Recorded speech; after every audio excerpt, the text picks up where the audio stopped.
किशनगंज से। पहले तो आप सबको रमजान की बहुत बहुत मुबारकबाद।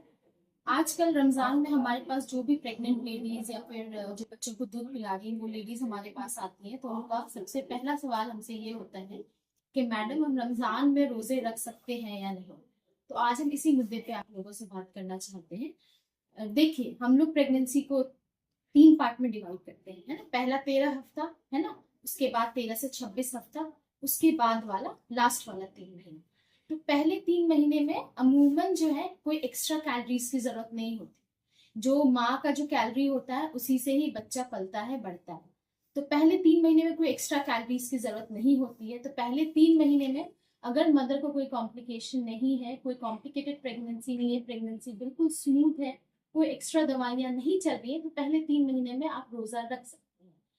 बाद के 3 महीने में जो 13 हफ्ते से लेकर 26 हफ्ते की जो प्रेगनेंसी होती है, मतलब 3.5 महीने से लेकर के उधर 6.5 महीने तक की प्रेगनेंसी, उनमें मदर को अपने कैलोरीज के अलावा 350 किलो कैलोरी की एक्स्ट्रा जरूरत पड़ती है बच्चे के बढ़त के लिए, बच्चे के ग्रोथ के लिए। और लास्ट के ट्राइमेस्टर में जो होती है 450 किलो कैलोरीज की जरूरत पड़ती है, ताकि बच्चे का ग्रोथ अच्छे से हो।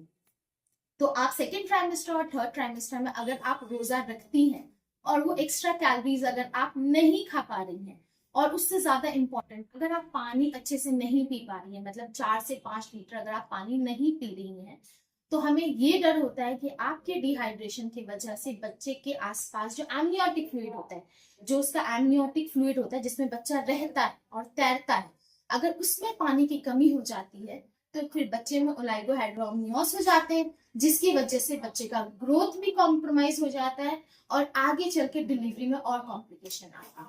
तो हमारा ये सलाह होता है कि अगर आप पानी अच्छे से पी पा रहे हैं, अपनी एक्स्ट्रा कैलोरीज ले पा रहे हैं, तो आप रोजा रखें। मगर रोजा रखने के लिए अपने आप पे स्ट्रेस ना डालें, क्योंकि अल्लाह ताला ने भी हम लोगों को प्रेगनेंसी के टाइम और जब हम बच्चे को दूध पिलाते हैं उस टाइम पे रोजा से फ्री रखा है। उस रोजे को बाद में करने की हमें इजाजत दी गई है।